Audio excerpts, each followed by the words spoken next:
Hello दोस्तों, केम course के इस यूट्यूब चैनल में आपका स्वागत है। और आज के इस वीडियो लेक्चर में हम पढ़ने वाले हैं seven segment cell. Seven segment cell का जो प्रिंसिपल होता है वो हमारा लिक्विड क्रिस्टल से आया हुआ है। लिक्विड क्रिस्टल जो हमारा रहता है उसका मेन एक एप्लीकेशन हमने लास्ट के प्रीवियस वीडियो में देखा था कि जो हमारा लिक्विड क्रिस्टल रहता है उसमें जब इलेक्ट्रिक फील्ड सप्लाई किए जाते हैं या जब उसे इलेक्ट्रिक फील्ड में रखा जाता है तो वो एक अपना रिस्पॉन्स देता है इलेक्ट्रिक फील्ड के लिए। कौन? अपना लिक्विड क्रिस्टल। तो लिक्विड क्रिस्टल की एक मेन प्रॉपर्टी यही होती है जिसकी वजह से हमें एलसीडी डिस्प्ले बनाने में मदद मिलती है। तो लिक्विड क्रिस्टल की एक मेन एप्लीकेशन ये होती है कि जब लिक्विड क्रिस्टल्स को हम किसी भी एक इलेक्ट्रिक फील्ड में रखते हैं या इलेक्ट्रिक करंट सप्लाई करते हैं तो लिक्विड क्रिस्टल होता है उसमें क्या रहता है कि जो उसके कॉन्स्टिट्यूएंट पार्टिकल्स जो रहते हैं या जो जिन पार्टिकल से वो मिलकर बना हुआ है उनका जो अरेंजमेंट रहता है वो डिसऑर्डर हो जाता है। यानी कि जब हम किसी भी लिक्विड क्रिस्टल से एक इलेक्ट्रिक फील्ड सप्लाई करते हैं, इलेक्ट्रिक फील्ड उसमें रखते हैं, इलेक्ट्रिक फील्ड में उसे रखते हैं तो उसका जो कंस्टिट्यूएंट पार्टिकल जो फिक्स्ड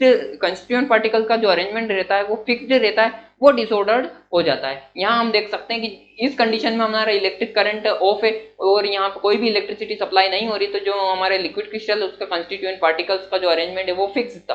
और जब उस कंडीशन में क्या होता है, जब इलेक्ट्रिक करंट कोई भी सप्लाई नहीं होता तो जो भी लाइट लिक्विड क्रिस्टल से होकर गुजरती है वो सीधे निकल जाती है। लेकिन जब हम लिक्विड क्रिस्टल में करंट सप्लाई करते हैं या हम लिक्विड क्रिस्टल को इलेक्ट्रिक फील्ड में रखते हैं तो लिक्विड क्रिस्टल के जो कॉन्स्टिट्यूएंट पार्टिकल्स रहते हैं उनका जो अरेंजमेंट रहता है वो डिसऑर्डर हो जाता है या उनका जो अरेंजमेंट रहता है वो बिगड़ जाता है। इस कंडीशन में लिक्विड क्रिस्टल्स पर जो भी लिक्विड क्रिस्टल से होकर जो भी लाइट गुजरती है वो लाइट लिक्विड क्रिस्टल से बिखर जाती है, स्कैटर्ड हो जाती है। और इस कंडीशन में हमारा जो लिक्विड क्रिस्टल रहेगा वो शाइनी दिखेगा या वो ब्राइट दिखता है। तो ये मेन प्रॉपर्टी होती है, ये मेन एप्लीकेशन होती है लिक्विड क्रिस्टल की। और इस एप्लीकेशन से ही हमारी जो डिस्प्ले रहती है, एलसीडी डिस्प्ले रहती है, वो बनाने में हमें मदद मिलती है। तो सेवन सेगमेंट सेल भी हमारा कहीं लिक्विड क्रिस्टल की इसी प्रॉपर्टी से बना है। सेवन सेगमेंट सेल का मतलब होता है, इसका सेवन सेगमेंट सेल क्यों कहा गया? जनरली आपने देखा होगा कि जो भी आपकी डिजिटल वॉचेस रहती है या कैलकुलेटर रहता है जिसमें कुछ इस तरह से डिजिट्स लिखे होते हैं, मान लो हमारा 1 लिखा होता है तो वो कुछ इस डिजिट में लिखा होता है, 2 लिखा होता है तो वो कुछ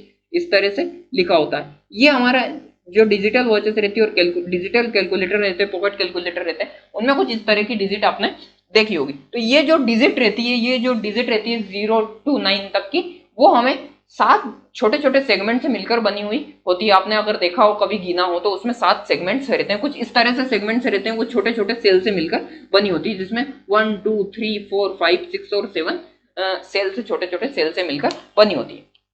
अब क्या होता है इसका प्रिंसिपल, अगर हम समझने की कोशिश करें कि इसका जो प्रिंसिपल रहता है वो क्या रहता है, तो पहले हम एक सेल को उठा के देखते हैं कि एक सेल किस किस चीज से बनी होती है, उसका प्रिंसिपल समझने के लिए। तो मान लो मैंने एक सेल को यहाँ से उठा के देखा, ये जो सेल रहती है लिक्विड क्रिस्टल डिस्प्ले में, जो हमारी रहती है एलसीडी डिस्प्ले में जो सेल रहती है, जो हमारे डिजिट्स को शो करती है, तो उसकी जो सेल रहती है वो मेनली 3 चीजों से मिलकर बनी होती है। 3 चीजें हम उसमें यूज करते हैं। तो इनमें हम 2 तो लेते हैं, ग्लास की शीट,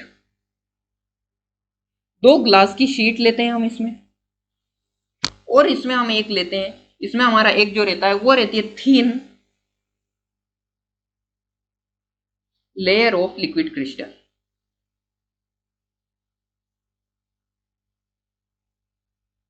एक थिन लेयर रहती है लिक्विड क्रिस्टल की, और एक हम कोटेड करते हैं इसके ऊपर, ग्लास की लेयर की एक साइड हम कोटेड करते हैं कंडक्टिव मटेरियल, कंडक्टिव मटेरियल हम यूज करते हैं। तो हम क्या करते हैं, एक सेल बनाने के लिए, हम एक सेगमेंट की एक सेल बनाने के लिए हम 2 ग्लास की शीट लेते हैं। उन 2 ग्लास की शीट में, मान लो मैंने ये 2 शीट ली ग्लास की, पतली बहुत ही थिन शीट लेते हैं ग्लास की। इन 2 शीट के बीच में हम एक लिक्विड क्रिस्टल की बहुत ही थिन लेयर रखते हैं, बहुत ही एक थिन हम लेयर रखते हैं। इस शीट के बीच में 2 शीट लेते हैं हम, एक शीट हमने ऊपर लेते हैं और एक शीट हम ग्लास की नीचे लेते हैं। इन दोनों ग्लास की शीट के बीच में हम एक थिन लेयर रखते हैं, किसकी? लिक्विड क्रिस्टल की। और जो हमारी ग्लास की जो एक शीट रहती है उसे हम एक साइड से कंडक्टिव मटेरियल से कोटेड कर देते हैं, या कंडक्टिव मटेरियल उस पर पोत देते हैं, या उस पर कंडक्टिव मटेरियल हम उस पर लगा देते हैं। इस कंडीशन में क्या होगा, इस कंडीशन में हमारी एक सेल बन जाएगी, एक सेगमेंट वाली एक सेल बन जाएगी। और जब हम इस सेल को इलेक्ट्रिक करंट देते हैं, इलेक्ट्रिक फील्ड सप्लाई करते हैं, या इसे हम इनपुट देते हैं, तो जब हम इसमें इलेक्ट्रिक करंट सप्लाई नहीं करते हैं तो इस कंडीशन में जो हमारी ये जो सेल रहेगी ये किस तरह से दिखाई देगी, तो इस पे हमने जो कंडक्टिव मटेरियल जो कोटेड किया उसकी वजह से ये हमें किस तरह से दिखाई देगी, ये हमें सिल्वर दिखाई देती है जनरली। जब इसमें करंट सप्लाई नहीं होता। लेकिन जब इसमें करंट सप्लाई, और ये सिल्वर क्यों दिखाई देती है, क्योंकि इसमें जो लाइट आ रही है, इसके ऊपर जो लाइट आ रही है जिसे हम देख रहे हैं, वो लाइट इससे होकर सीधे गुजर जाती है, सीधे निकल जाती है। इस कंडीशन में ये हमें किस तरह से दिखाई देगी, ये हमें सिल्वर दिखाई देती है जब इसमें इलेक्ट्रिक करंट, कोई भी करंट सप्लाई नहीं होता है तब। लेकिन जब इसमें हम करंट सप्लाई करते हैं, करंट जब सप्लाई करते हैं तो जो हमारा बीच में जो हमने थिन लेयर ली है लिक्विड क्रिस्टल की, उस लिक्विड क्रिस्टल का जो अरेंजमेंट रहेगा, कंस्टिट्यूएंट पार्टिकल्स का जो अरेंजमेंट रहेगा, वो अरेंजमेंट कुछ इस तरह से बिगड़ जाता है या डिसऑर्डर हो जाता है। और उस अरेंजमेंट के डिसऑर्डर होने से, कंस्टिट्यूएंट पार्टिकल्स के अरेंजमेंट के डिसऑर्डर होने से क्या रहेगा कि जो आने वाली जो लाइट है वो सीधे ना निकलते हुए वो स्कैटर्ड हो जाती है, बिखर जाती है, जिसकी वजह से जो हमारी जो सेल रहेगी वो अब सिल्वर ना दिखते हुए वो कैसे दिखेगी, या तो वो ब्लैक दिखेगी या ब्राइट दिखेगी।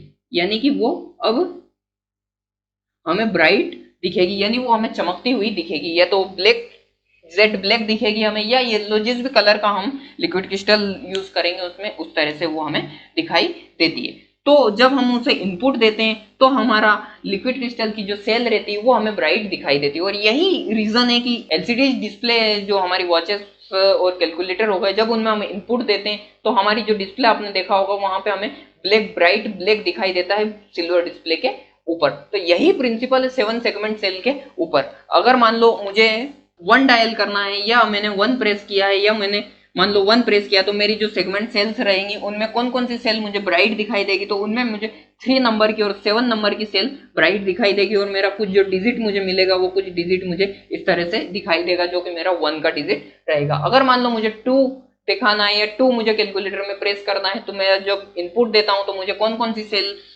में मेरा इनपुट करंट जाएगा, तो वो मेरा 2 नंबर, 3, 4, 5 और 6 में जाएगा, जिससे जो मुझे इनपुट मिलेगा और 2 वाला वो कुछ इस तरह से मुझे दिखाई देगा।